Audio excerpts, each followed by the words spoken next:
Okay, we're officially recording. So, thanks for joining us today.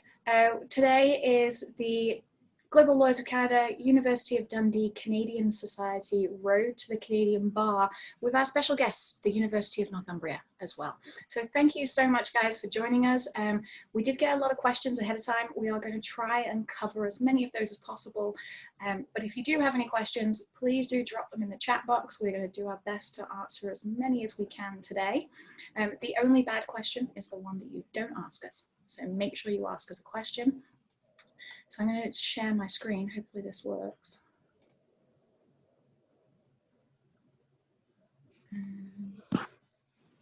Okay, here we go. We have a fancy looking presentation. So I guess we should do, the first bit is, who are we? So Global Lawyers of Canada is a national professional association with chapters across Canada. We started in 2015 in Calgary, and last year we expanded into Ontario and to British Columbia and Edmonton, and then this year we've expanded into Saskatchewan and the Atlantic chapters. So we've got a pretty broad breadth now, and the idea is that we promote a diverse and competitive legal market in Canada by representing and supporting internationally trained and globally minded lawyers through a variety of initiatives, including advocacy, community engagement, networking, mentoring, and professional development. And one of the initiatives we decided to trial this year is talking to people like yourselves, people who are considering coming to Canada, and whether it's you're returning to Canada or you're just looking to move to Canada. And we thought maybe we could best help prepare you guys for that transition by talking to you before you actually arrive. So that's why we're here today. By the way, you will get these slides afterwards, so you don't need to write everything down. Who am I? I'm Siobhan Lennox. I'm a dual qualified corporate, commercial and securities lawyer, was admitted into the role of solicitors in England and Wales in 2009. I'm now non-practicing, and I am called to the bar in British Columbia since 2018. I did my GDL at Leeds Met, which is now Leeds Beckett, and then went to BPT, and then did my training contract at Cobbett LLP, who are now DWF, and now I'm practicing in a boutique cross-border securities practice here in Vancouver. And I'm also the president of the BC chapter of Global Lawyers of Canada. Tasha, do you want to introduce yourself? Absolutely. Hi, everyone. My name is Tasha Hancock. I'm from St. John's, Newfoundland. If you don't know where that is, I'm live on a little rock in the middle of nowhere, essentially. But I go to the University of Leicester. I'm in my second year now. I did an undergrad before, and that was in communications. And I am the director of the Atlantic chapter here for GLC, and I am the UK ambassador for the University of Leicester representing GLC as well. So yeah, I'm just here. I'm, again, a law student as well, so we're all going through the same process, but it's kind of nice to talk to different students from different universities, making sure that we're all ready to come back to Canada. I don't know if you guys are in Canada or not, studying online. That's what I'm doing. But yeah, that's a little bit about me. Excellent. And Charlotte? Hi everyone, my name is Charlotte Chamberlain. I'm from the UK originally, and I moved out to Canada in 2016 after law school at the University of Bristol. I did an LLM at the University of British Columbia, where I did my NCA requirements, which we'll talk a bit more about, and then qualified as a barrister and solicitor recently in British Columbia in September 2020. I'm a director of the British Columbia chapter of GLC, and look forward to answering all your questions. Thanks, ladies. All right, so as you can see, you've got three slightly different perspectives today. So today is a good opportunity to ask some different questions because we all are taking slightly different routes.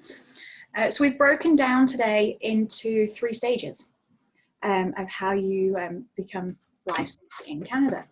So first up, there's the NCA Assessment Process. Then there's the Provincial Bar Requirements. and then we talk about articling as well. So ladies, just jump in whenever you want.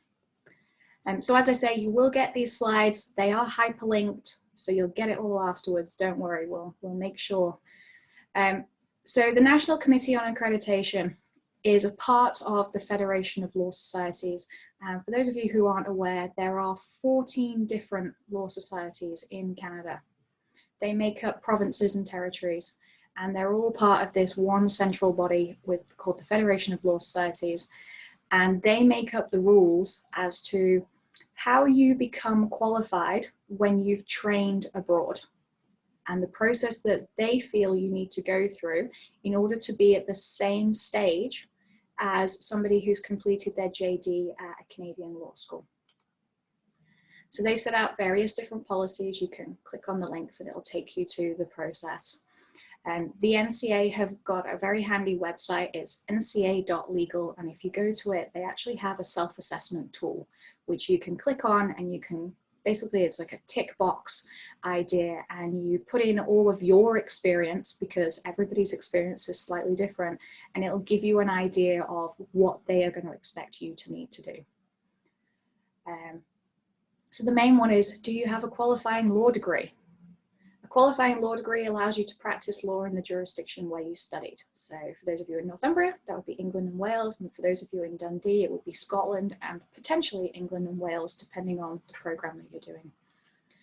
It doesn't include a paralegal degree or a SILEX degree in England.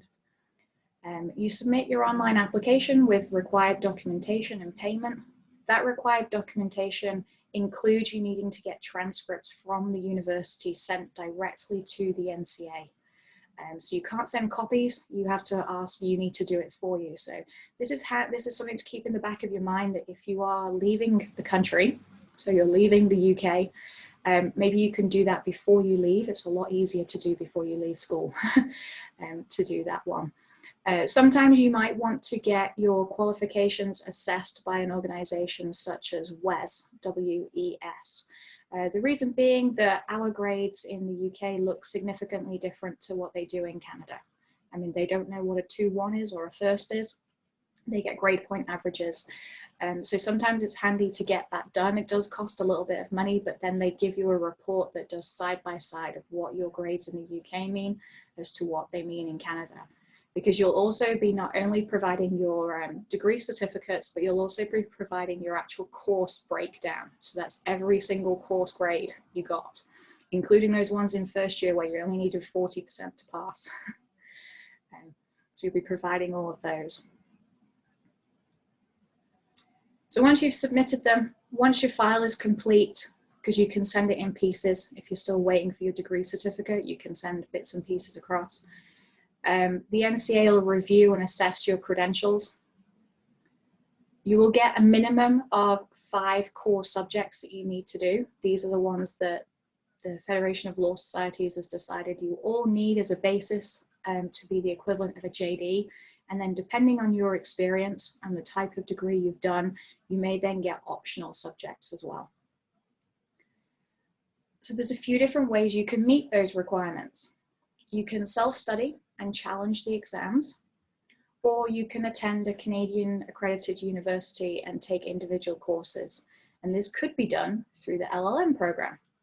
So I did the self-study route and just challenged the exams, and Charlotte chose the LLM program. Now there's positives for doing it either way, and there's also negatives for doing it either way. And I know this was a question quite a few of you have asked beforehand is, you know, what are the advantages of doing an LLM? Why should I go back to school and spend the money? So Charlotte, maybe you can give a little overview of why you chose to do an LLM. Yes, so just briefly a little bit of an overview of the LLM at UBC. I can't speak to the specifics of all the different LLMs, but I understand that they're similar in that they offer the courses in a taught environment that you'll be assessed for by the NCA. So the one at UBC, that's the University of British Columbia, it's called the LLM CL, that's LLM Common Law. And that stands in contrast to the regular LLM, which is a research-based traditional graduate degree. So the LLM was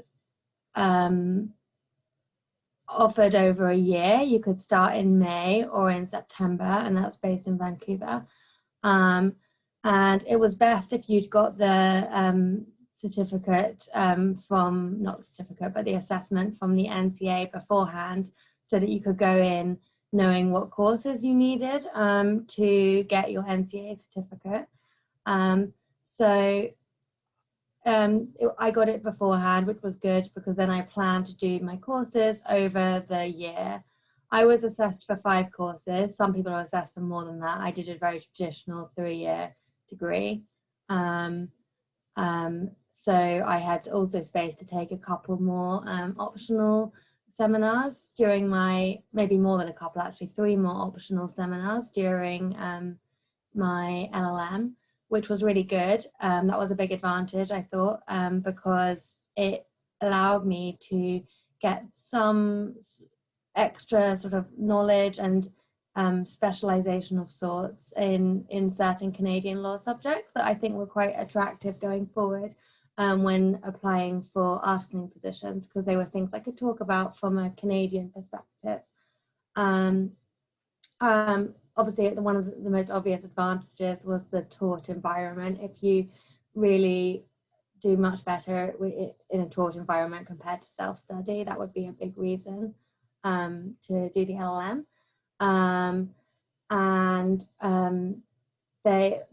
Most law schools also have great career offices. So I did use and continue to make use of the career service at UBC. That's another big plus, especially as I didn't have any contacts or any experience in Vancouver. I'd actually never been to Vancouver. I was just sure I would love it. That was a good replacement for those contacts, I found. I think they would be the 2 biggest pluses. The most obvious negative is the cost. It's really expensive. And I'm still paying it back. I got a private loan for it. And I personally, I think that the cost just about matched the benefits, but it's very expensive. I can't speak to the exact cost of all of the different ones, but if you have a good grade from your law degree, I actually have a friend that went to Leicester, so I can say that it would apply to a good grade from Leicester. There is a small discount that they give you. I think if you get first, they give you a bit off the cost. I can't think of any other negatives, but I'm sure Siobhan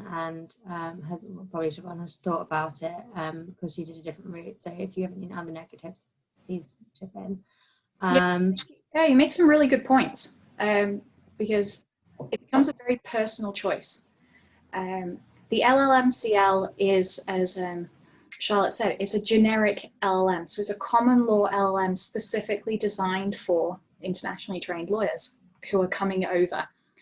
So it's maybe not got the same kudos value behind, say, doing an LLM in tax or an LLM in intellectual property law, which is a very specialist LLM because you're wanting to enhance your credentials within a particular subject area.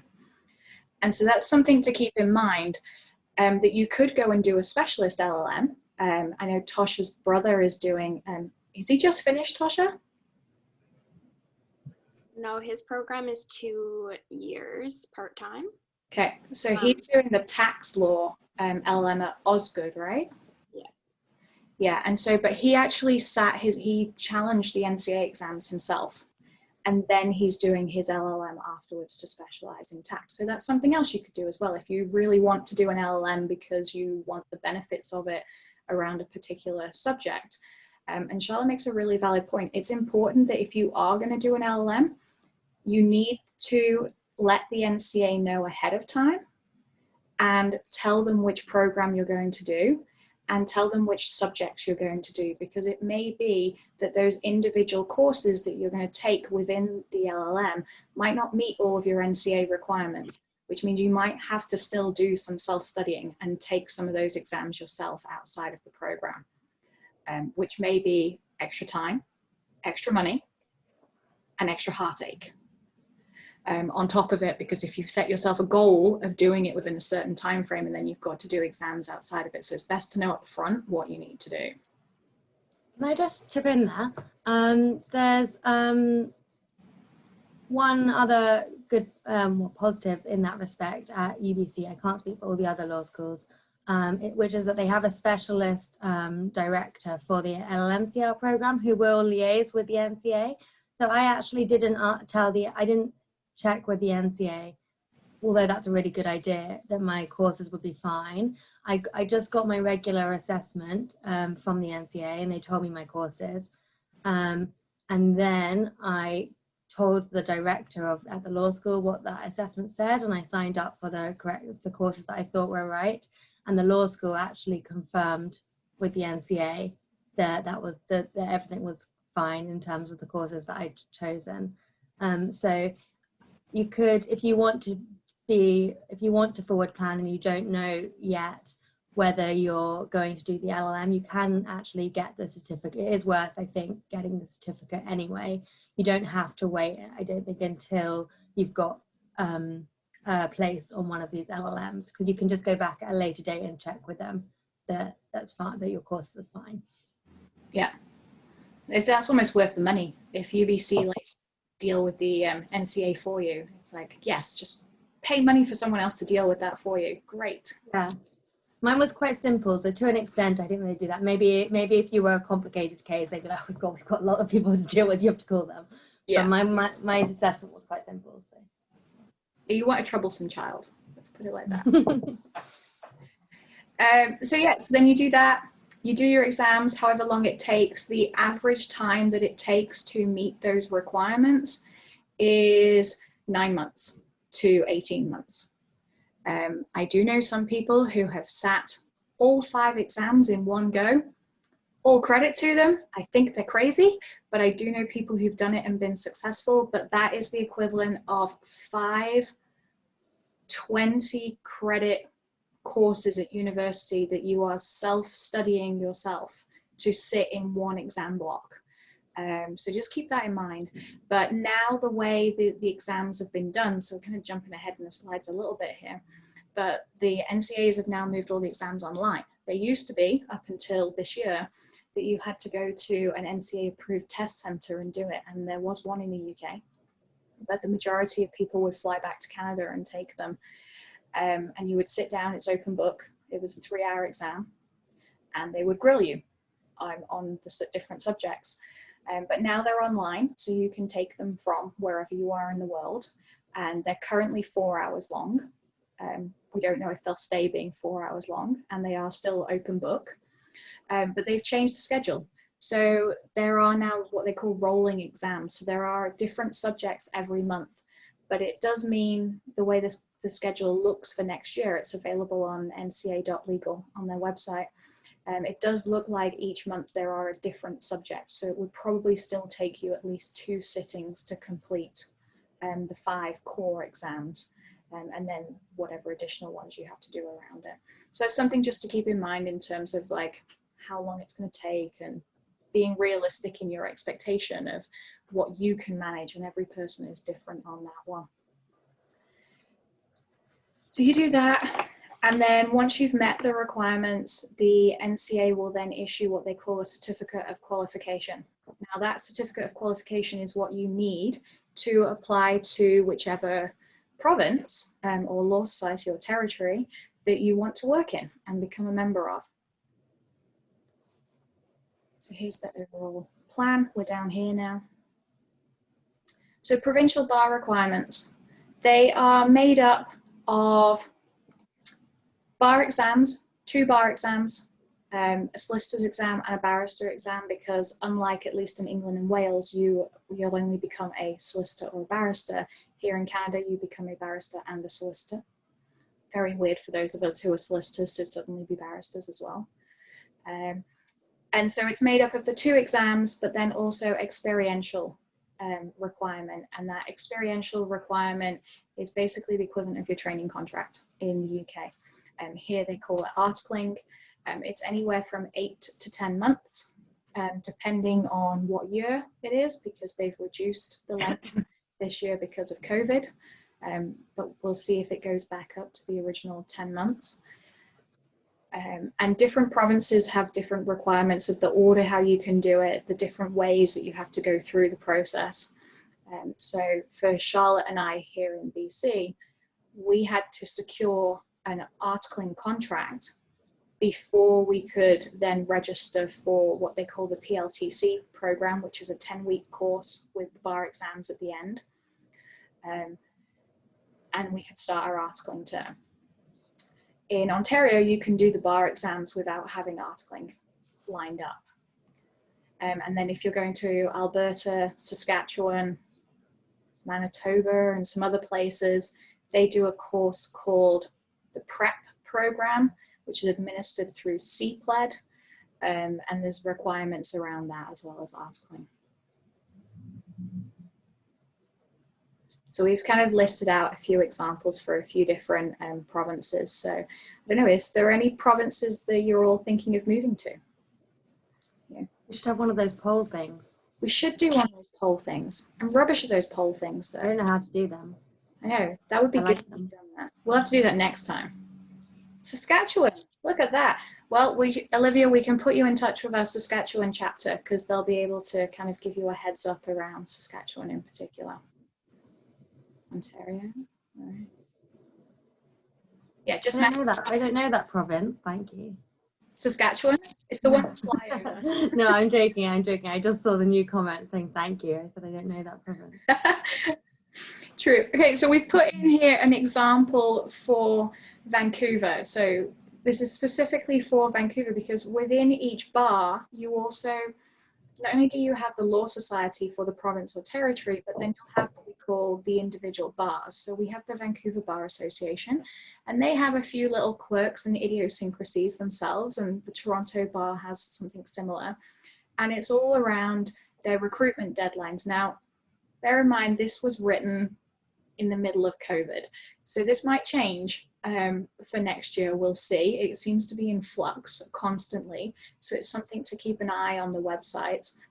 But maybe this will give you a little bit of an idea of some of the dates to keep in mind, because in the UK, our dates don't match the Canadian law school dates. So our term dates are different, our holiday dates are different. So you kind of need to put these in your calendar and bookmark them so you don't miss the important dates. Otherwise, you end up potentially delaying yourself a little bit further than maybe you need to.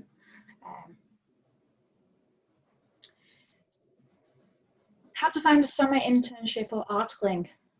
Charlotte, do you want to tell them your experience of how you found your articling position?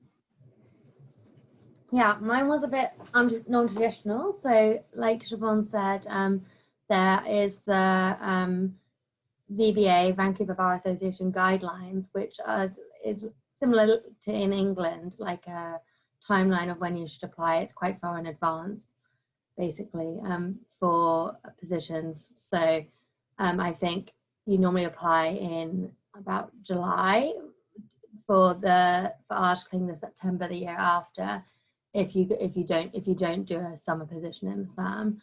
But saying that, firms do post from time to time more imminent articling positions.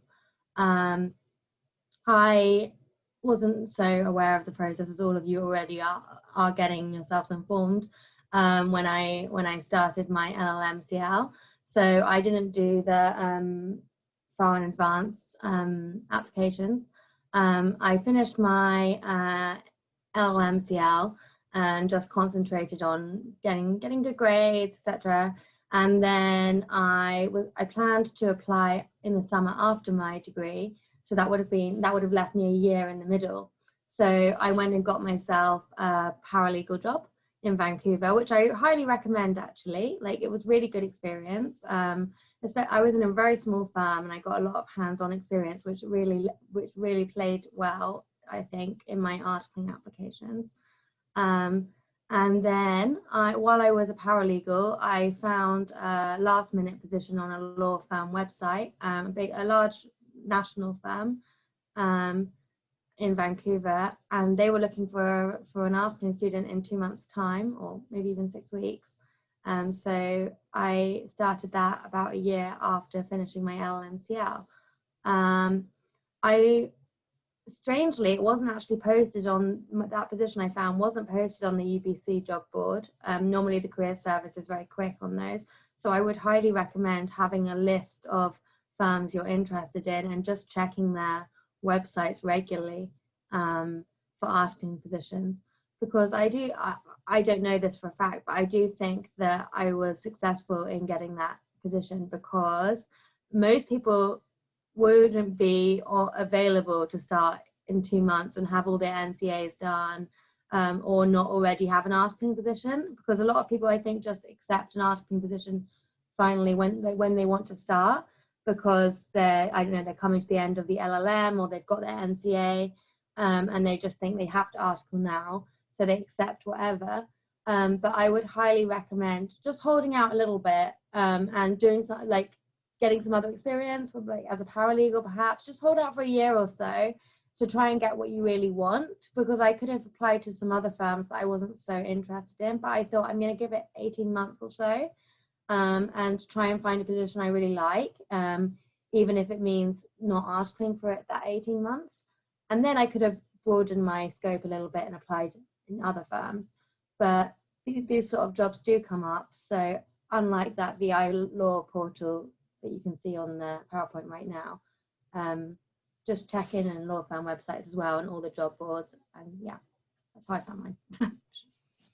That's great. And Tasha, have you heard anything from people you've been talking to about any tips about finding a summer internship or an articling position in Canada? Yeah, the biggest one I would recommend from what I've heard is that, and what I know, mostly the larger law firms hire pretty early in advance, about a year or so, quite typically, whereas the smaller law firms, which is like a boutique law firm or something like that, they are more personal, I guess, and hire closer to when you would article. And it doesn't necessarily mean that they're hiring at all. That's another thing I would recommend. Just because there's not a posting for it doesn't mean that they're not looking for something. So I would just recommend emailing, applying firms that you're interested in, because you never know, they might not realize that they need someone, and then they get this email from this great candidate saying, I'm looking for this, and then that opens up their mind. So that's what I would recommend. Yeah, also you can look out for if you're interested in small firms, which I would highly recommend. Like, some small firms are so great, a great experience. If a small firm's posting for a more junior paralegal, I've heard of people emailing them and giving them an alternative option as an articling student. And I know someone that got a job that way. So it's kind of similar to what Tasha was saying, but a bit more of an indication that they actually do need some extra hands. Yeah, you need to create your own opportunities for yourself. That's what I always say to people, just because it's not posted or, you know. Absolutely. No, I think you make some really good points there. It's a question that somebody has asked is, are we disadvantaged because we're coming from the UK rather than completing a JD in Canada? And I think this speaks very much to that particular question, is that yes, you're disadvantaged in that you're not getting as much contact with the law firms whilst you're at law school, because obviously you're not at a local law school to where you're ultimately going to be working. So geographically, yes, you're at a disadvantage. That's the reality. So as Tasha says, you need to make your own opportunities. It's very much on you being like self-aware and self-reliant, and going out there and searching for them. Now, VI Law Portal is like the main portal that all of the national and a lot of the mid-sized firms have used traditionally for their hiring process. So you can go on there, you can create a profile, you can look at it now. It'll at least give you an idea of the types of things that are on there. But be aware that every single other law student is also looking on there, and they're not the only law firms. Unlike in the UK, where the majority of solicitors practice within a law firm setting, in Canada, a lot of them are sole practitioners, or they're practicing in 2 or 3 person shops. So they don't necessarily follow the same structured hiring process that maybe you're more aware of because law school has been teaching you about the training contract application process. So it's something to be aware of, that there's almost 2 different ways of going through the hiring process. But if you are looking for a large, mid-sized, national, international firm, then they do hire through their summer program predominantly. Now, Charlotte was lucky and found the one position where they didn't require that. They opened up an opportunity where you didn't have to have done their summer program, but traditionally they require you to go through their summer articling program, which means they're hiring at least 12, if not 18 months in advance. Lucky, but I did have my list. You did have yeah, but that's the thing though, you had your list, so you were looking out for it. But it goes to show you can find those odd positions where those national law firms do hire outside of their own traditional process as well. But that's where Charlotte took this on herself and was proactive and kept an eye on their website and saw when it came up and was in the right place at the right time almost, and wrote an incredible, I'm sure, cover letter to go with it and to sell herself. So it's just something to kind of keep in the back of your mind, that these dates, there are a lot of dates to remember, but that's law. That's the practice of law. So get used to using your Google Calendar and putting in all of these dates for yourself. And then making those networks and connections. So as Tasha said, she reached out to various different law firms. Now she's here in Canada because she's doing school remotely, because that's how Leicester has gone at the moment. And I'm sure it may be the same for some of you as well. You're local at the moment, so take advantage of being relatively local if you are in Canada. And if you're not in Canada, use your connections to Canada. Reach out to them, network with people, attend legal events. Like, I know it's the most terrifying and scary thing to have to do, is to like sign up for a webinar and then actually like show up and, you know, nothing about the topic. But it's a great way to then have like a starting conversation with somebody and be like, hey, you know what, I attended this session that you did the other day, and the topic was really, really interesting to me. Could I pick your brains for 10 minutes about it a little bit more? And then you set up what they call a virtual coffee date. In the olden days, as in pre-COVID, it would be a physical coffee date and you would meet someone in a coffee shop, but we do virtual coffees now, and you can pick their brains for 10 minutes. They know that ultimately you're going to be looking for an articling position. You don't need to talk about that, but you need to talk about why you want to talk to them rather than the guy who they sit down the corridor from, or woman they sit down the corridor from. Because as the slide says, 70% of positions end up being filled without them ever being advertised.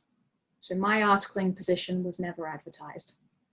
In fact, we don't take articling students. They just had a need for a junior, and they decided it was cheaper to take on an articling student than to hire a paralegal. So, you know, if I hadn't been networking with people, I would never have found out about that position. All right. And another thing that I would say, we have a question in the chat as well. Another thing I would say about that is, I know it can be a little bit overwhelming applying to positions, and especially where most of them don't say summer student or anything like that. Just apply, let them turn you down. Why turn down yourself before you do it? It's not going to make much sense. I mean, what are you losing by sending in an application? Or what Charlotte was saying, if they have something up for a paralegal, you give them the alternative. Worst comes to worst, they turn you down, or you don't, like, they don't answer. So That's another thing I would say. The question in the chat, how about work after your first year? Is it essential to find summer work at a legal firm between your first and second year? I wouldn't say it's essential to get a position. Of course, it's going to look better, but that's like any job in any field. With experience, you're more likely to get a position. But I don't know if you wanted to say anything else about that, Siobhan. Yeah, there's a big push, and I see this a lot on the UK law school chat forums. You know, you need to land a summer internship with a big law firm so that you stand out for applying for training contract positions. And there's a big push here in Canada to do that too. But honestly, from my side, when I'm hiring students, I'm looking for people who have general work experience, because all of your skills can be transferable. So somebody who can show me that they've had experience of working in a stressful environment, competing demands, lots of workload, and they've taken on some form of responsibility. So, whether you've, stood in McDonald's and you've served people at 2 o'clock in the morning, or maybe you were at summer camp and you were responsible for all these kids at summer camp, or you worked in an office doing clerical admin work, and this is going to sound really stupid, but you know how to use a photocopier. That's really important, because it's one less thing that I'm going to have to teach you, or my team's going to have to teach you when you come into an office environment. So if you can find something that is legal related, fantastic, go for it. Obviously 100% take that, because that also gives you the experience of what it's like to work in a legal team, and it helps you narrow down maybe the area of law you might be interested in working in, or the type of law practice you want to work in, whether that's a big firm, a small firm, sole practitioner, or a boutique, all these different things, or whether you want to work in-house. But if you can't find it in a legal position, just find some work experience. You've got bills to pay, you've got student loans, just go and find something. It's not as dire as it sounds, but if you can find something that's legal related, or you can take transferable skills and apply them, then do that. I know people that have got like work experience in things like compliance and have gone on to get really good articling positions, especially if it's in an industry that the firm also has an industry practice group in, like even big firms. Like Siobhan said, any experience has transferable skills, and also nearly every industry, every sector has lawyers involved somewhere. So if it's if you can, you could think about getting a job just in a sector or industry that you're interested in from a legal perspective, because it's so valuable to know who your clients are. So if you know what that sector or industry is looking for, as on top of general transferable skills, you also have some pretty specific client skills. Yeah, commercial awareness. Also, yeah, exactly. That's the buzzword, right? The all important buzzword, commercial awareness. That don't undersell how important commercial awareness is. So I mean, if you want to work in mining law, it's a big sector out here, particularly in BC, and you can get a position working, in a mining company's office, or even out on the floor doing something, or maybe you want to go and work for a big store like LLLM or Aritzia. Even if you've got a job working in the store, then that gives you experience as to how the business operates day to day, and some of the challenges that they face that may have a knock-on effect with for their lawyers. So it's lots and lots of different options. So hopefully, Alex, that answers your question on that one. We have a little thing here about resumes, writing samples, practice interviewing online. A resume, which is a Canadian CV, is a little bit different in terms of its layout and its content. So it's worth taking the time to Canadianize your CV. There are lots and lots of examples online. Just type in Canadian legal resume and they'll come up. But if you want some tips and tricks, then keep watching GLC, because we will be doing sort of an overview of key points to remember. But basically you need to sell yourselves. No one else can sell yourselves. You're going to be advocates for your clients one day. So here's a great opportunity for you to show your advocate skills by advocating for yourself and the skills that you have and that you can bring to the table. A writing sample, a lot of firms now ask for a writing sample. The Global Lawyers of Canada Facebook page, our members only Facebook group, has some examples of writing samples if you want to have a look on there.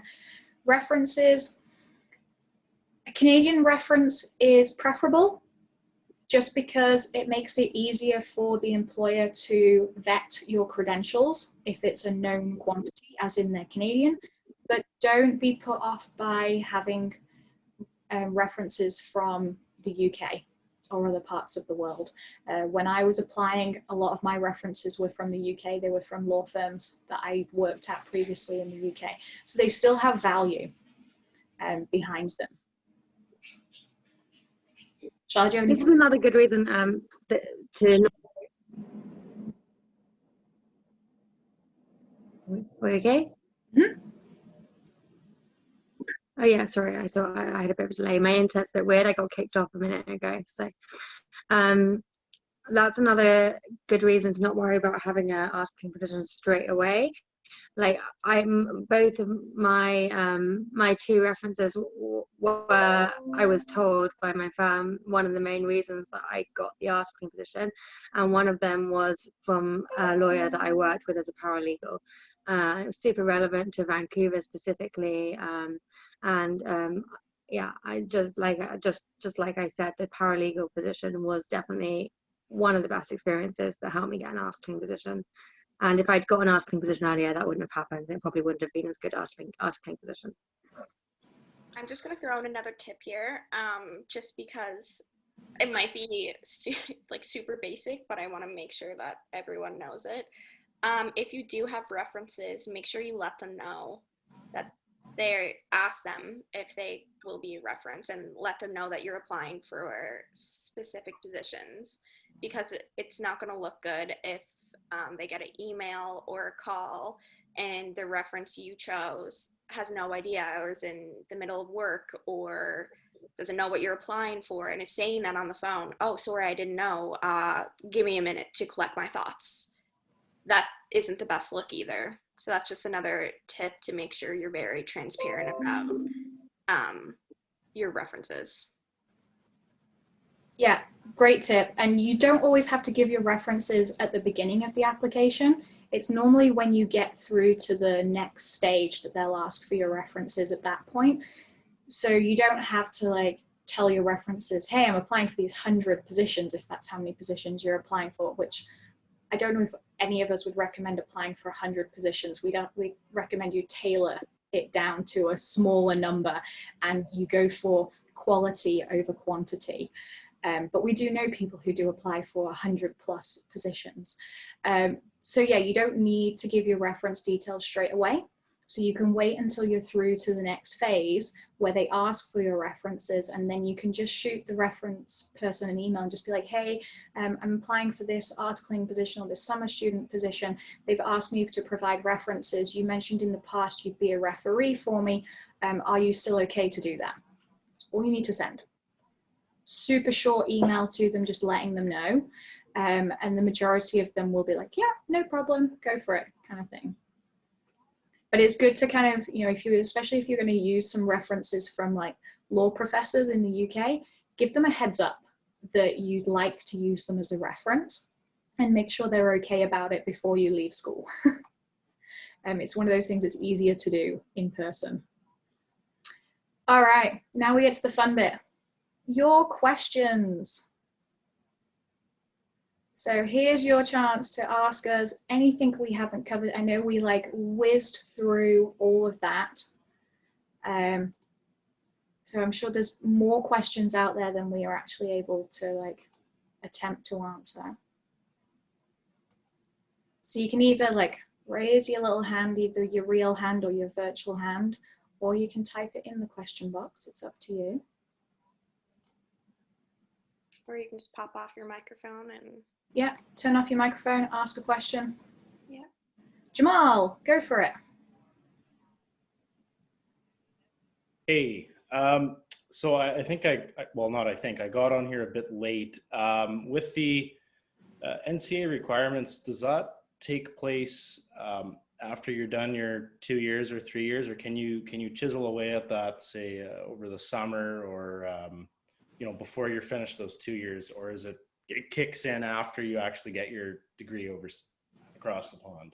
No, that's a really good question, and you have to have a qualifying law degree in order to be able to start the NCA exam process. So you would need to have completed your law degree. Now, if you're doing a second law degree, so you already have one from somewhere else in the world and you're currently doing your second one, then you would probably have potentially a qualifying law degree. But if this is your first law degree, you'll need to complete it before you can start the NCA process. Okay. Okay, thank you. A good question, though.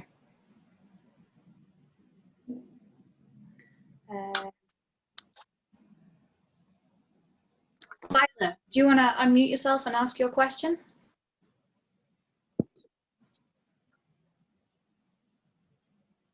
Hi, can you hear me? We can, yes. Hi, I wanted to ask, what if you don't want to practice law? You're not sure that you want to like be a practicing lawyer, but you will have like a law degree, because I'm currently in my final year of English law at the University of Dundee, and I'm trying to still decide like if I actually do want to, you know, be in court or anything. So like what other options are open to people who like hold a law degree but don't necessarily want to practice law? Yeah, you know what, you don't have to go through the NCA process if you don't want to. I mean, if you're coming to Canada, you know that, but you're not sure at the moment what you want to do. You can, if you want to, submit all of your credentials to the NCA, and then you have, is it 5 years or 6 years, Charlotte? Can you remember? Tasha, do you remember? I don't want to be held to that. I think it's 5. I think it's 5 or 6 years from them assessing your credentials in order to be able to then complete the process. So if you wanted to, if you want to keep your options open, you could apply once you finished it, once you finished your law degree, specifically for you at Dundee, and then you'd know what you would have to do if you wanted to move forward and potentially become a practicing lawyer. Or you know what, just go on with the rest of your life and enjoy it. You know, you don't have to be a practicing lawyer. There are plenty of people in the world who have law degrees and don't practice law. If you look at, for example, the American government, there are an awful lot of the American government who have all done law degrees but aren't practicing lawyers. So there's a lot of, you know, it's just one example. I mean, you can look at also the British Parliament as well, and look at the House of Commons. A good chunk of them did a law degree but aren't practicing lawyers. So there's lots and lots of different options for you to do, and there is, I think, a requirement. You have to have passed your law degree within 10 years in order for them to count it as a qualifying law degree. After 10 years, this is for the NCA, after 10 years, they may require you to go back to law school and do bits of law school depending on the situation. I do know somebody who's had a career break because they had kids and then they came back, and so there were requirements, additional requirements for them. Also, oh, sorry. I was just going to say, if you don't want to do law at all, fine. But if you want to do something in the legal industry but don't want to be a practicing lawyer, that might be one of those scenarios where, like Siobhan mentioned, an LLM that's not the LLMCL would be well suited if you want to maybe go into like academia, or do some kind of policy law related, something law related but not practicing. Another kind of LLM in a specific area that you're interested in might be a nice hybrid solution if you do actually like law. Okay, thank you. No problem. Helen, I think I saw you had a hand raised. Did you still have a question? Oh, I put it up before I asked the question, but I think I have another one. Say now I'd rather, or I'm considering doing my like master's in a different course altogether, like I don't know, business admin or like human resource management. What would that still be like okay with like a law degree, that compatible with a law degree, or should you be more like, I guess, should I be more like narrow with my, I don't know, study beyond an undergraduate degree? I think it really depends on why you're doing the LLM. So why are you doing the master's program? Like, is the master's program because you want to enhance your skills? Is it because you want to do something outside of law ultimately? It's not that they're not compatible, but you just have to be able to explain the reason why you chose that and be prepared that like a business master's would not meet the NCA requirements. So you'd still have to do your NCA exams. So it's just more time, more money on your part, but it's really a personal decision as to why you're doing it. There are a lot of lawyers out there who have an MBA for various different reasons. So it's just knowing why you want to do it and explaining that. Okay, thank you. No problem. Alex, I saw your hand. Hey, thanks. Yeah, just maybe another route. Is there any benefit to actually staying here in the UK and doing the process here and becoming a solicitor here, and then going to Canada? Would that change anything at all? It didn't for me. A bit? It didn't for me. Okay. But my plan was never to move to Canada. Honestly, it wasn't my plan, but I was called to the bar in England and Wales in 2009, so right in the middle of the financial crisis. And I only came to Canada to go skiing for one winter, and I'm here 11 years later. So it really wasn't my plan. If you practice in a different jurisdiction, i.e. outside of Canada, for 5 years or more, then you may be eligible for a reduction in your articling term. So that might be an advantage. Also, depending on the type of law you want to practice and maybe the law firm you're practicing with in your original jurisdiction, so in the UK, for you guys, you may be able to transfer with that law firm if it's an international law firm. And your work experience might be relevant for your future Canadian law firm because you might have commercial practice experience, legal experience, various things like that. But if your ultimate goal is to return to Canada or to move to Canada, what is the advantage for a Canadian law firm and for your Canadian clients for you to have gone through the LPC or the barrister route, if you're going through that, the BPC or whatever the new equivalent is going to be called, the SQL or whatever it is, and then be called in Scotland or in England and Wales? Like, what is the ultimate advantage for your clients, and is that going to help your long-term practice? Right, makes sense. Yeah. Thanks. I think from what I understand, it's reduced, the articling in general is reduced by a month for every year you practice after 5 years. Is that right, Siobhan? In BC, yeah. Yeah. So I think it's only worth it. I think you should basically just live where you want to live. There's definitely no tactics in doing that. But if you like the UK and want to stay in the UK and practice, you'll still be able to be a lawyer here, and you'll get credit for what you've done. It won't be that much quicker. Yeah. As I say, I didn't get a reduction in my NCA exams or my articling term. So it didn't make any difference, but my plan wasn't at the time to move to Canada, so it didn't factor into my decision-making process. So it depends on what your personal circumstances are on that one. So we have a few questions in the chat box, so we're going to try and get through them quickly so that you guys can get off and enjoy your evenings, and we will start our Monday mornings or Monday afternoons for Tosha.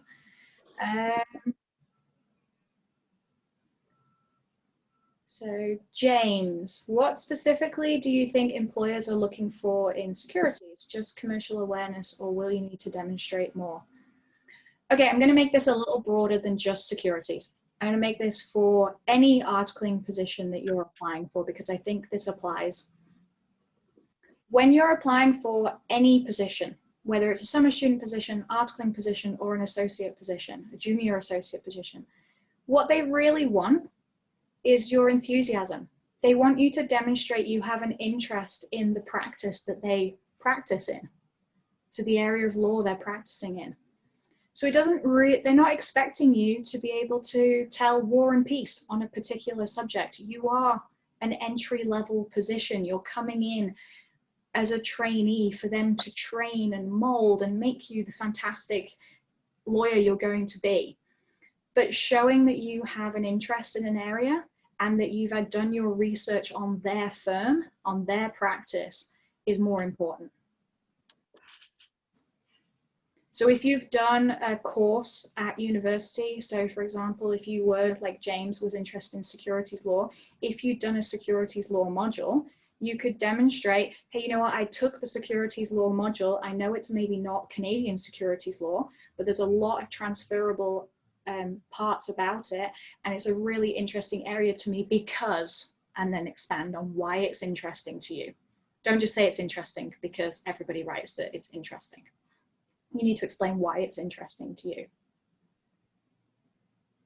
And if you've managed to gain some work experience, so for example, you know, if you're interested in environmental law or property law or planning law or something, and you manage to get a position working with an architect firm or an environmental agency, say I got some work experience, you know, I worked for XYZ company and I came across various different issues which may be a legal issue, and I thought that would be a really interesting area to expand on, and I see that this is what you do. So just different ways to demonstrate that you know what they do, so you've done your research on them as a firm, and you're explaining why you're interested in that area. And if you have some relevant skills or experience, and you can throw all of that into like one paragraph. So hopefully that answers, James, your question, but also anybody else. Okay, Cassidy, this is a good question. And I'm gonna let Charlotte and Tasha answer this one. I know you've touched on this a bit, but I've recently heard that there is quite a negative stigma surrounding foreign qualifying degrees from several lawyers I know back home. Are you able to comment on this? Do you have any recommendations on how to make ourselves a more appealing candidate for articling besides just work experience and widening our contacts? Okay, broadly, I'd like to say one thing about that. It's true that some people feel that way, but they're very closed-minded people that think that, like they're silly people, and you don't want to work for silly people. So I've come across that attitude a little bit, and those people probably won't give me an interview, and I probably wouldn't want to work for them anyway, because they're not open-minded people, they're not global, and they don't have a global outlook. But most firms don't think that. It's not that I think most firms, it's not that they don't value your degree, it's just that they have these pre-existing contacts, like Siobhan's talked about, with Canadian law students, and they hire far in advance, which lends to Canadian law students based in Canada. But you can overcome that by networking, by being proactive. Inherent bias in any circumstance or any industry isn't something you can control, and it's those hirers' problems, not yours, and that's not somewhere you want to work. So don't worry about it. All of us at GLC have Siobhan, like all the practicing lawyers I know at GLC, it goes without saying, have found articling positions, and there is that attitude there, and there's nothing we can do about it, but I'm not going to say it doesn't exist. What was the second part of that question, Siobhan? Was it just how can you overcome it, or?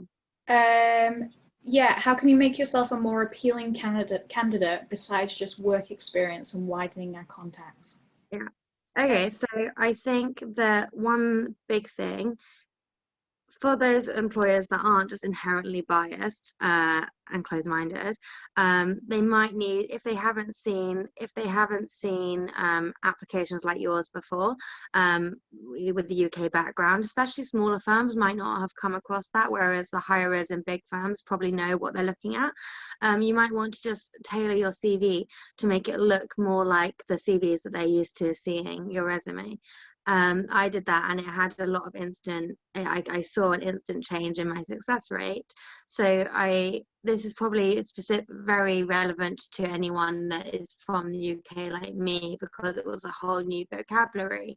Like, I changed my CV from vacation student to summer student if I did a VAC scheme at law firm in England. I changed like work experience to legal intern.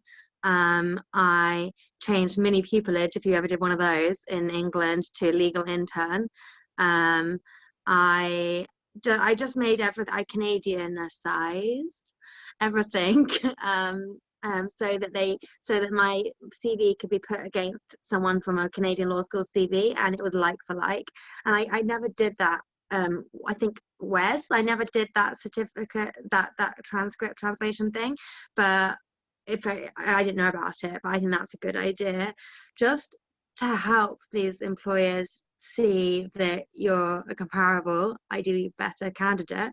And then on top of that, once you've got the basics that can be compared, you have to just change up the narrative and like say what you gained and what sets you apart from your international experience. It's a really positive experience. But if you act like it's a negative, or act like it's something you've got to overcome, it will seem like a negative and seem like something you're trying to overcome.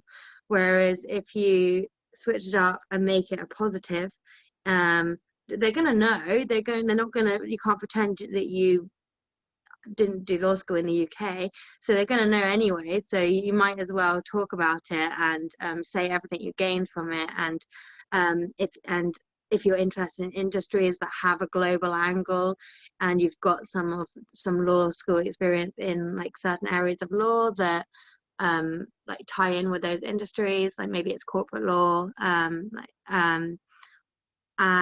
can highlight that. And yeah, just make sure that you take control of the narrative around it. Don't let people's misinformation or pre-existing perceptions run the show.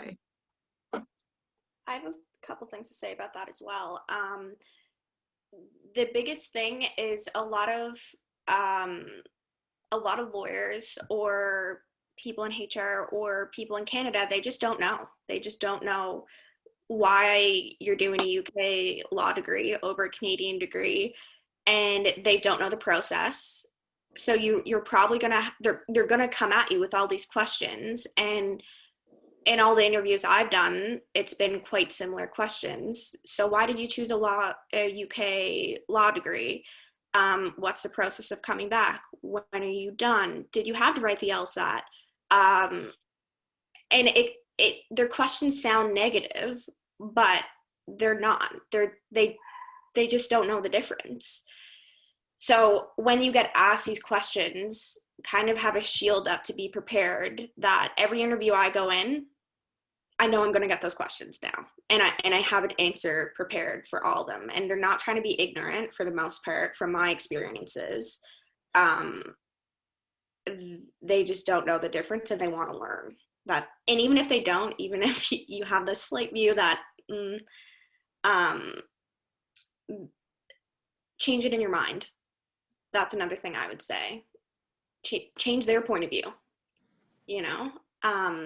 Besides that, I would just make sure you have your answers prepared and make it a positive experience. So even now, and I know a lot of us are studying online, think about the positives, although I can list off 100 negatives. I hate online learning, but if I got asked in an interview, I can say that, well, I make sure that when we have group work, I'm meeting with scheduling appointments, Zoom meetings all over the world, and I'm making that work. I know there's not much you can take out of online law degree, but prepare for your interviews before and have those answers planned out. Make it positive. Yeah, I think you've both made the valid point there. It's about how you project yourself. So this goes back to where we were saying earlier about you are your own advocate. And Charlotte mentioned before about how you can't change somebody else's bias. You can't. Like we just know that's not possible. But how we can do is change the way we present ourselves, the way that we project ourselves, and the way we project the community that we come from. And we are a huge community. Internationally trained lawyers in Canada are the largest law school in Canada. So ITLs are the largest law school in Canada. We produce the largest number of Canadian lawyers.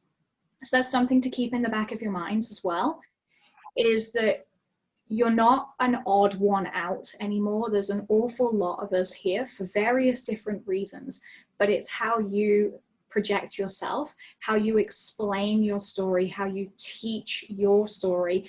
And as Tosha and Charlotte have both said, it's a positive experience. You went to the UK or you studied in the UK and moved to Canada for a reason. So tell them what that reason was. What did you want to get from that experience?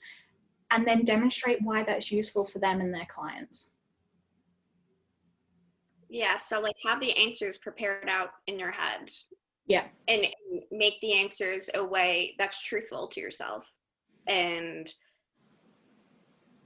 just it, no matter what question they ask, you can give the truthful answer, if that makes sense.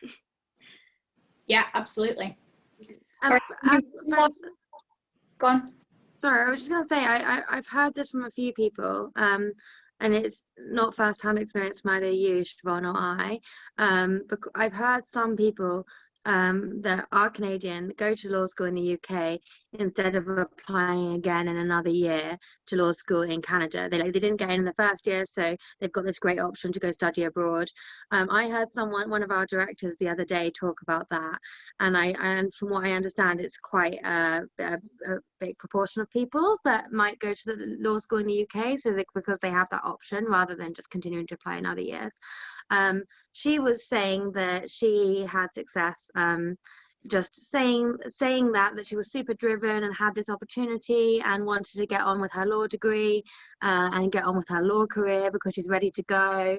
I think that was one that was such a good example to me of what Tosha's saying. Like, tell the truth, don't make up a reason, but make it your positive. Like, that is the reason at the end of the day, if you went to law school in the UK because you didn't want to reapply in the future because you're so driven and you wanted to get going and you want to be a lawyer. So I thought that was such a good example of that, if that's anyone else's position. Yeah, great. You know a few people who've told us that, actually, who are directors in various of our chapters who've made that decision to not wait and go ahead. All right, we're going to do one last question and then we're going to free you all up for today. This one is from Jennifer. If you do the LLM in order to meet the NCA requirements, are you still able to apply for articling positions 1 year in advance to ensure that I've secured a position once I graduate? And then second part, would firms consider my applications regardless of not having obtained the NCA certificate yet? Now, this is a tricky one, and you'll get a different answer from every single person you ask this question to. So Charlotte, you didn't apply for articling positions until you'd finished the LLM, right? Right. And I'm glad I didn't. I could have done. The answer is technically yes, you can, and a lot of people do, and a lot of people get success like that. But like Tosha was saying, employers have a lot of questions about, like, when are you done? Like, do you have to do this? Do you have to do that? Once you've got the NCA certificate, you're on the exact same page as someone that's got a JD degree. So there's not too many questions to ask, and I put in the first paragraph of my cover letter after I had my NCA certificate, I have my NCA certificate and I'm available to article immediately. Bam, not much more to ask. Like, I can article, I don't have anything to do beforehand.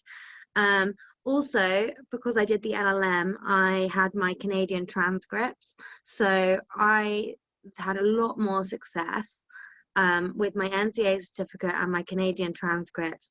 And by a lot more success, I mean I didn't even have an interview before. I didn't apply in the summer before. You could apply in the VBA guidelines the year before you started the NCA, the LLM. You could apply the summer before, start the LLM, and then hopefully have an articling position for after. And I would actually recommend doing that. I didn't because I wasn't organized, but there's definitely no harm in doing it. But saying that, it would be a hard decision if I'd put myself in that situation, if I'd been offered an articling position that I didn't love, and I could have got a better articling position had I had my LLM transcripts and or my NCA certificate of qualification, because I truly believe that I got a better articling position than I would have got if I hadn't waited, and that paralegal position for a year was invaluable to me. So swings and roundabouts, depends what your situation is, how soon you want to article, what the sort of firm you want to article in is a very competitive, well, they're all competitive, but one of the more competitive areas. If you want to article in like a more wide area, like general transactional, not transactional, but general like solicitor work in a small firm, there's more of those positions available. Compared to say like something very specific like an environmental litigation boutique. You're gonna have more anyway, I've said what I need to say. Yeah, no, I think from my personal experience, I actually was a legal assistant for 4 years whilst I was doing my NCA exams. Now, I didn't take 4 years to do my NCA exams. I took 4 years to get my permanent residency and my NCA exams. But I was a legal assistant during that time, and I was applying for articling positions towards the end of that period. And the majority of firms that I spoke to were like, well, until you have your certificate of qualification, we don't know when your end date is going to be. So I just did the exams. I didn't do the LLM route. So a lot of firms came back to me, and it wasn't a hard no. It was just, we don't know when your end date is going to be. Because your exams are rolling. So it's not like law school where you'll have all your grades by this date. Ours can continue and continue and continue. So they recommended to me to get my certificate of qualification and then reapply to them. So I actually stopped applying because honestly, it was just hard work and like the timing was just not right. And then I reapplied once I had my certificate of qualification. So whether you decide to do the LLM route or do the NCA route, just be aware that some firms want you to have that in the same way that they want some of their candidates to have completed their JD as well. So it's not necessarily specific just to us as ITLs. It can also be to Canadian candidates as well. I know that a lot of students had the same experience. Siobhan, my brother as well, just kind of gave up eventually because every law firm said, get your certificate first. I don't want to say he gave up, he just put it on pause till he got it. And then he got a lot of feedback when he did have it. I'm actually going to have to head out now, though. I do have a class. So it was really nice meeting you all. So my name is Tasha Hancock. You can connect with me on LinkedIn if you have any other questions or want a friend going through the same process as you. Feel free to message me, connect anytime, but I do have to head out now. Thanks, Tasha. Yeah, we're going to wrap this session up. So guys, thank you so much. Thank you, Charlotte. Thank you, Tasha, for giving us your time. Thank you to everyone for all your questions. We love all of your questions. Please do connect with us after the session. We will be circulating the slides, so don't worry, you will get them, so you can click on all the hyperlinks and you'll get to go to all the places. That will also have our LinkedIn contacts as a hyperlink for you, but you can just reach out on LinkedIn to any of us at the GLC board. So if you go on to glcanada.org, you'll actually see all of our different chapters and you'll see all of our boards there, and you'll be able to connect that way. But hopefully we'll see you again. We're planning to do some sessions next spring. Yeah, I think spring. Basically Q1 at some point next year in the next 3 months. And we're going to get together other UK universities who we've been doing these sessions with. and we do a few more mentoring sessions so you can get to know a few other Canadian lawyers who are ITLs or ITL friendly, so that hopefully you can continue to grow your professional network. So you'll get to practice your networking skills with some people who are very open to it. And so hopefully you can join us then. So we'll be in touch with your reps.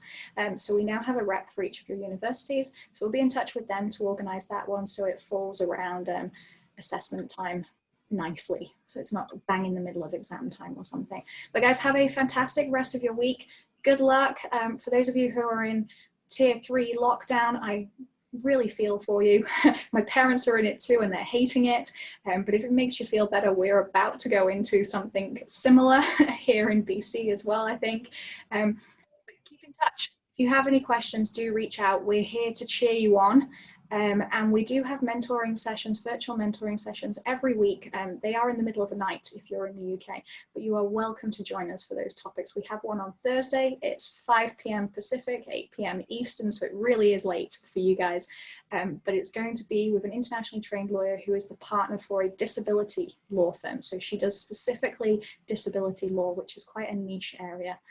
So it'll be quite an interesting topic. And you can catch all of our previous sessions on our YouTube channel. And there is one very specifically all about the LLM, which Charlotte was part of, and they talk a lot more in depth about the LLM, the advantages, disadvantages on that one for you. So thanks very much. And thanks again, Charlotte. Thanks everyone. Feel free to connect with me.